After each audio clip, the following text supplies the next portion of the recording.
Felipe, eu tenho uma birra muito grande com o tal de a defesa de que a lei brasileira é muito garantista.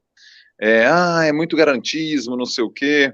Eu compreendo esse discurso como uma forma só de reiterar essa pressão sobre a base da pirâmide social brasileira, porque ali não tem garantismo nenhum. Na verdade, o Estado chega lá e mata, faz chacina, o Estado prende.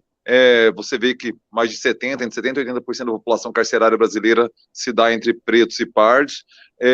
Você observa que mais de 30%, segundo o último monitor da violência, quase 32% dos presos estão de maneira provisória, lotando os presídios brasileiros, que estão com mais de 50%, 56%, se a memória não me trai, de hiperlotação, de superlotação, 56% acima da sua capacidade.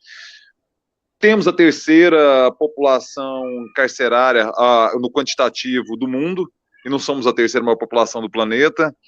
Que garantismo é esse? Assim, garante para quem o quê? Eu não dou conta desse papinho de garantismo, quando na verdade a maioria não acessa o mínimo. Exatamente, né? O garantismo tem endereço para quem ele é aplicado. E o que é frustrante, Pablo, é muito estranho hoje a gente começar a debater sobre descriminalizar a droga, descriminalizar o tráfico, enfim. Então, são várias questões. E parece que é uma coisa extremamente profunda, né? E quando você vai estudar a história do proibicionismo, a história da evolução, por que se proibiu, em que época, esse sistema proibicionista, em termos mundiais, tá? Sempre se teve proibições esporádicas. Tá? No Brasil colônia, em determinado momento, no Brasil colônia, a cachaça foi proibida. Tá? Por que a cachaça era proibida? Primeiro, porque ela era um produto que competia com o vinho português.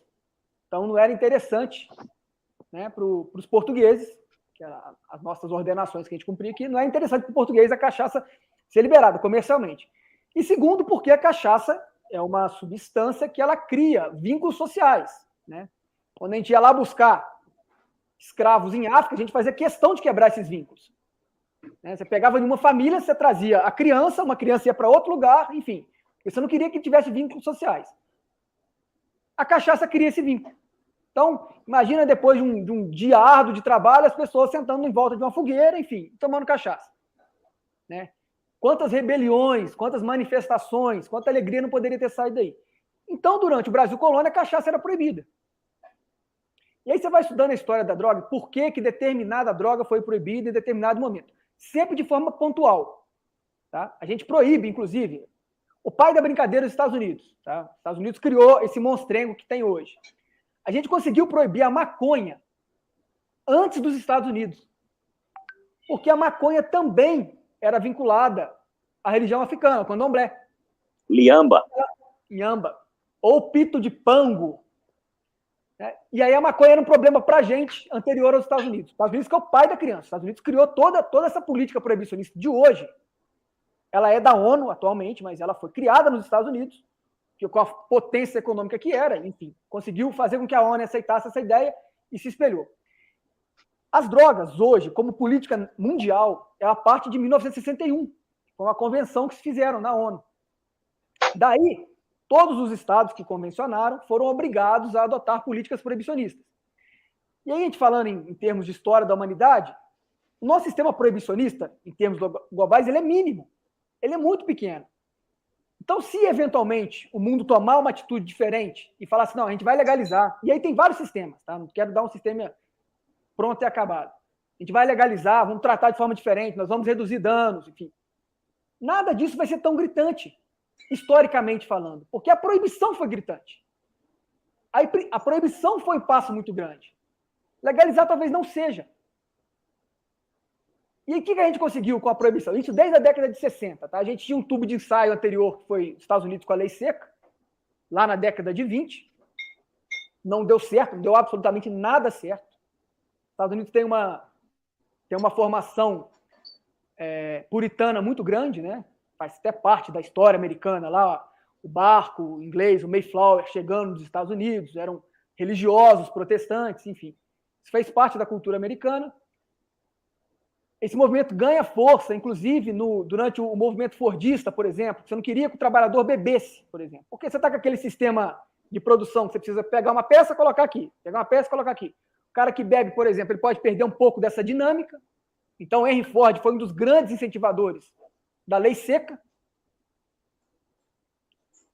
Começa a ter muita migração para os Estados Unidos, né? Os Estados Unidos começa a formar uma potência. Então, o italiano e o irlandês era muito, muito associado ao álcool, que eram grandes colonizações americanas.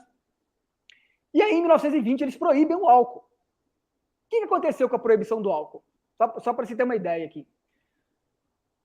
A cerveja era a bebida mais consumida nos Estados Unidos nessa época. Tá? Igual aqui no Brasil, a bebida mais consumida. Se proíbe o álcool. Tá? Muito mais por pânico social do imigrante, né? Muito mais por razões econômicas, você precisaria de um sistema de produção à la fordista.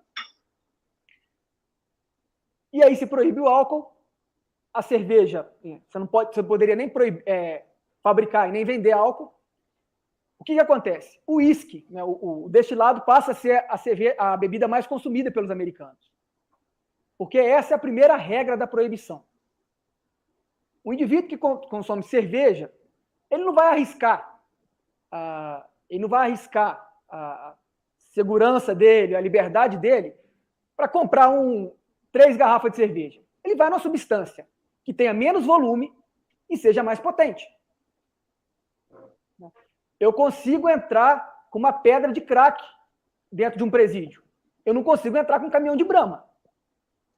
Certo? Então, você aumenta o potencial lesivo daquela substância e condensa. E aí o destilado passa a ser a bebida mais consumida pelos americanos. E começa a ter, então, tinha os bares lá que chamavam speakeasies. Em Nova York chegou a ter 30 mil bares clandestinos. Então, de certa forma, você criou essa norma para prender quem você queria. Porque todo mundo fazia vista grossa, onde não era o problema social. E aí as pessoas começaram a morrer em virtude da má qualidade do álcool, porque você não tem controle de qualidade. Portugal, que hoje é um país que, enfim, em termos mundiais, talvez seja o país mais evoluído na política de proibição das drogas, não porque Portugal liberou o tráfico, mas Portugal, por exemplo, eles entram nas boates e fazem teste para ver se o êxtase, o MDMA que eles estão vendendo na boate, ele é de boa qualidade. Porque a droga ruim mata, ela cria muito mais problemas.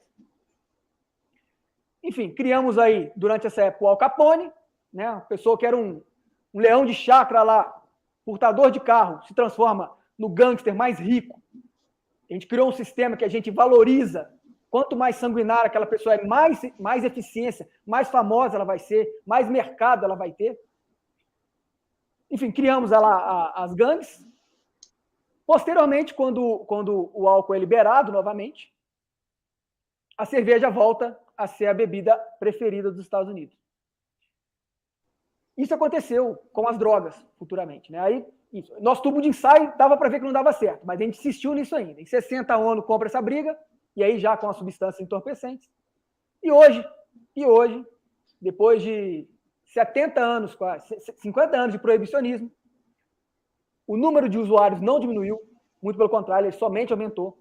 O número de dependentes, e aqui que é o índice preocupante, não é o de usuários, é o de dependentes. Depois a gente até fala sobre essa diferença. O número de dependentes aumentou vertiginosamente bem. A gente prendeu demais, muito, encarceramos, criamos facções criminosas, não tem lugar no presídio mais, começamos a tratar as pessoas como objeto, para nada. Absolutamente nada. Essa política é a política mais fracassada de todos os tempos. A gente vai lembrar do século XX aí como o século das 2 grandes guerras, enfim. Pode colocar na balança aí que para os historiadores futuros, o século XX também vai ser marcado negativamente como o século de proibição das drogas.